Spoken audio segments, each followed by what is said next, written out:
Hey y'all, how you doing today? Dana here, and let's make some corn chowder. Have y'all ever had some good corn chowder before? Gotta tell you, my first falling in love with corn chowder was in Alaska. David and I had a milestone wedding anniversary, and he decided to take me to Alaska. Well, he asked me where I wanted to go, and I said, I want to see the glaciers before they melt. And so he took me to Alaska. And when we were up on the pier of a place that was, Alaska's on the edge of the ocean, and we were at this pier, and they had this wonderful seafood chowder, which was corn and seafood chowder. So today, of course, I came home and recreated it, but it's a great memory for me and my husband. And so I just wanted to show you how I do my corn chowder. And I zhuzh it up with everything from ham to sausage to different things, depending on the kind of taste that I want. But right now, I'm going to show you the basic recipe that I use. And in my pan right here, now y'all, this is just like having an eye on top of the oven, but I put it over here so you can see it. In here, we're going to add our butter. We're going to start with butter. And I'm going to do about two to 3 tablespoons. And we're going to get it melted. Can y'all hear that sizzling? All right. We're getting this melted. All right, and while that's happening, I'm going to move the butter out of the way, and we're going to start putting things in that we need. And some of the things that we need first, of course, is our pepper. And start chopping. These are those little sweet peppers, This is how I do mine. I just kind of do them like this. Chop, chop, chop. Now, let me tell y'all about the pepper and the corn combination. They are really good. So we're just going to put those in there. Now, if y'all want to use onions, you would also add your onions here. But remember, my husband has trouble with onions, so we can't do those. But if you do, would be when you would put them in. We're going to let them get going, and then in a minute, we're going to add the corn. Now, y'all, I'm just going to tell you something. The pepper and the corn combination is so divine, and it doesn't take long to make this. You throw it in here and you cook it for a little while, and then you're good.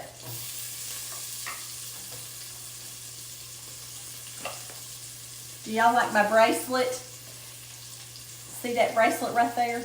David's grandmother, when I first started dating him, we had been dating a month, and then Christmas came up, and I went to see her at her house at her family Christmas, and she gave me that beautiful bracelet, and she didn't know my name, and she just put to David's friend on there, and there was 50 people at that get-together, and she took time to see me and to talk to me and to give me that present personally. So I really appreciate it, and if I ever have things where I need a little extra oomph in my day, I put on the Mama Hope bracelet. I've been wearing it for years, and I love it. We've been married 41 years. That was a long time ago. All right, so I'm getting all this in here. Another thing we're going to need is some garlic. So I'm going to put about 1 big fat clove in here. Now, you can put as much or as little as you like. And if you don't have any garlic, y'all know what to do, don't you? You just get some garlic powder. See, what I'm going to do here is just chop it up little bitty. And I don't know if you can see this or not, but I'm hoping you can. Chop it up little bitty and then put it on in there. Okay. There we go, right into that butter. Okay, easy to put together. And I'm going to tell you something, it smells good too. So easy. Y'all are going to love me for this. But while we're doing that, I'm going to go ahead and put in my corn. Do y'all see this corn? Sometimes out of the blue, when Mom's got a lot of corn coming in from the garden, she shows up with corn for me to put in my freezer. Isn't that great? So I'm using her corn today. But you can use, canned corn, just drain it. And corn and butter, what's not to love about that? And it's a little frozen, but that's okay. That's okay. All right, we're going to let that cook, and then I'm going to do the potatoes. Now, because we've got corn in there, my husband and I are trying to do not as much carbs, so I'm going to put like these few small potatoes in there, get them chopped up. It is so easy making this corn chowder. And y'all, it was so good that day when we were in Alaska and I got to taste of it. And we were standing on that pier and it was so cold. And we were wrapped up in our coats and stood there looking at the ocean and the boats coming in, eating that seafood corn chowder. Oh, it was delicious. And you know how I am. I was like, I think I can make this when I get back home. And sure enough, all right, let me get these potatoes done. This is how I do mine. I peel them the way my mama did, the way my grandma did, the way my great-grandma did. We just do like this. We have us a nice little knife in the kitchen that fits our little hands. And we just work on it. And get these in the pot. Y'all, this is just so easy. I hope that you will not let it intimidate you, because you can definitely do this. You can definitely do it. If I can do it, you can do it.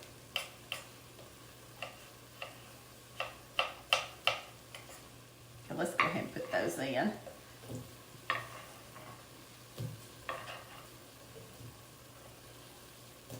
Y'all, one thing I am going to add is some chicken. Now, y'all know how I do my chicken, and I'm going to wash my hands real good, but y'all know I use my kitchen shears a lot. So what I'm going to do, I need about 2 cups of chicken. I don't need to overrun it with chicken, but what I'm going to do is just cut it up with my kitchen shears like this. Cut a strip down through there and then hold it over the pan and cut it. That way I don't have chicken all over the place. You know, you don't want to contaminate your kitchen. So this is kind of how I do. You don't have to do it this way. You do it the way you want to do it. Oh, it smells so good. David's going to love me for this. He is. Okay. This is a ginormous piece of chicken. Y'all know they growing big now, don't you? And I do want chicken in here, but I'm also going to add some shrimp because I want some. You know, if you don't have it, you don't even have to add chicken. You can just have corn chowder, corn and potato chowder. But I do want some chicken today. I'm trying to up the protein. All right, now I got to go. This will be put up, and I got to go wash my hands and get rid of this. Okie dokie. Now, we got this going, and I'm stirring it up, and life is good here. I've got this on about medium, and it's boiling away. Boiling away. So now what I want to do is add a few extra things to it. One thing I'm going to add is a bay leaf. These are what I keep my bay leaves in. Okay, that's a little bay leaf. Let me get another one. 2 little ones going right in. And I always kind of break them a little bit so that, you know, the flavor gets in there. Also, I'm going to add a little bit of cayenne pepper because that's how I roll. I love cayenne. And I'm also going to add a little bit of this Creole seasoning because I love that as well. So I'm adding about a teaspoon. A teaspoon, tablespoon, whatever. Okay, and now I'm going to add a can of rotel. Now, I love the zing of the jalapenos in there and the tomatoes. Now, if you don't like it, don't put it in there. Oh, I can't get it to work. Come on, you. There we go. I got it. Okay, but before I put this in there, I'm going to add about 2 tablespoons of flour. And what the flour is going to do, I'm going to stir it up in there, and it's going to thicken up the sauce. And we want the sauce kind of thick. We don't want it running terribly bad, so terribly runny. Okay, I'm not adding all that because that was more than I thought. So let me stir. And I need some salt and pepper too. So here I go on the pepper. A lot came out on that one. And here I go on the salt. And I will post this. Okay, so we got that there. We got salt, pepper. We got all that stuff going in. And now what we're going to need is a little zing with rotel. Yum. Y'all are going to love me for this. My husband's going to love me for this. That's the main thing. Okay, so I got that there. What else have we got to do? we gotta put some chicken broth in it.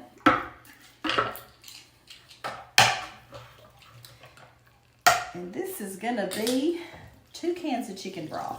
Now y'all, normally I have homemade, but right now I'm out. So that means when the chicken goes on sale, I'll be buying more chicken. So I can make some of that good broth for me and my family. And you know, I've had some people that are sick and I've taken them chicken soup, so they got the good stuff. All right, here's this.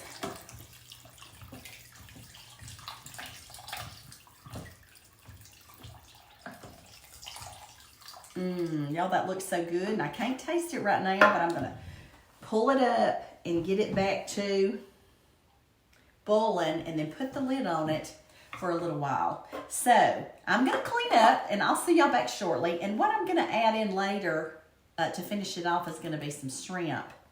So that's what we're gonna do. If you wanna make variations on it, you can do stuff like adding ham to it, or you can add some kind of sausage to it. The sky's the limit on cooking the chowder. So, okay, I'll be back in a minute. Okay, y'all, I'm back and we're gonna look and see what's going on with our corn chowder, and it looks so good. I'm actually gonna pull it out and taste of it and see if I've got the seasonings right. And to do that, I usually just get some juice out, put it in one of my little bowls, and let it cool a little bit. We just gotta finish it off and we're ready to go. Corn chowder, what's not to love? Okay, here we go. That is delicious. So good. I'll just tell you what I'm gonna serve with it. I'm gonna put it in this beautiful bowl right here. These are my antique brown drip dishes, my little soup and sandwich bowl and plate. And I've got a high quality piece of bread with, you know, it's whole grain, and I've toasted it. So that's what we're gonna serve it with. But while I'm waiting for it to do that, I know I told you about the Mama Hope bracelet, and I don't know who needs to hear this, but I'm gonna tell you how I've coped with missing some people in my life when they've been sent off to war. My son, Caleb, was sent to Afghanistan for a while, and he was in the military for a while. And I just grieved and grieved over that boy. Of course, I was working and doing the mama stuff and everything that I always did. But something that I thought I just need to have a reminder of him on me all the time.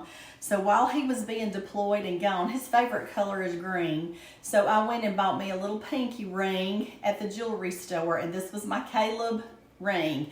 And when I would see it, I would, you know, I'd look at it when I was working or whatever, and I'd think about my son, and he was in Afghanistan, and I'd send up a prayer. And it really did help me get through those hard years when he was deployed and when he was in other parts of the country and other parts of the world.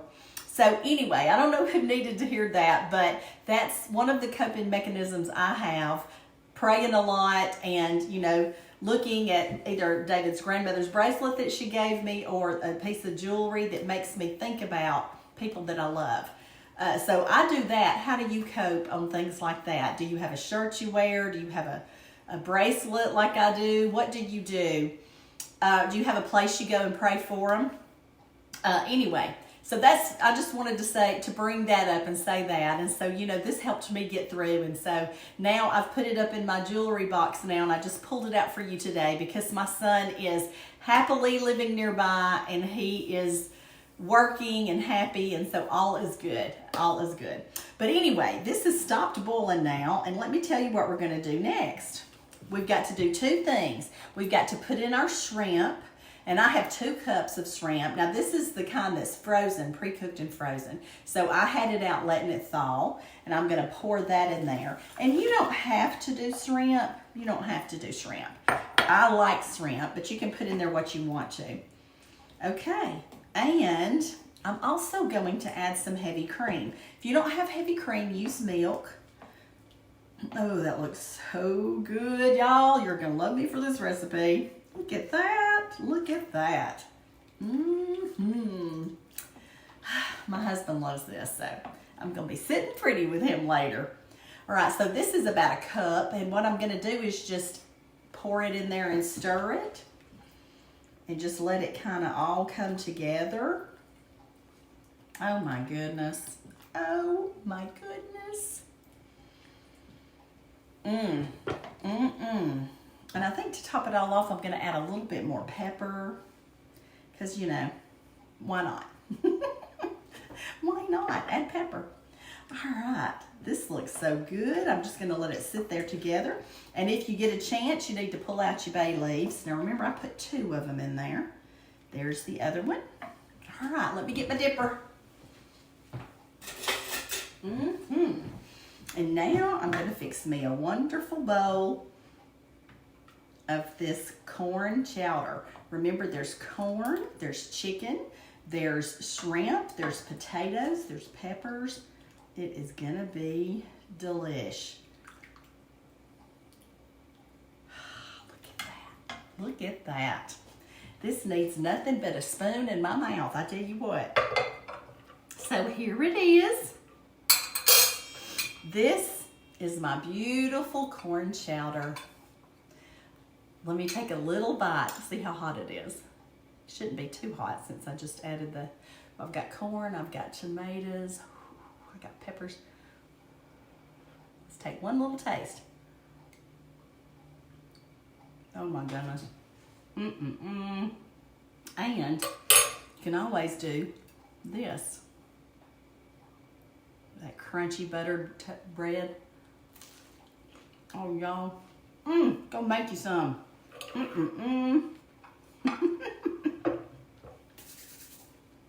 So I'm going to tell you that the good Lord loves you, and He does. He's given us all this stuff to make this good food.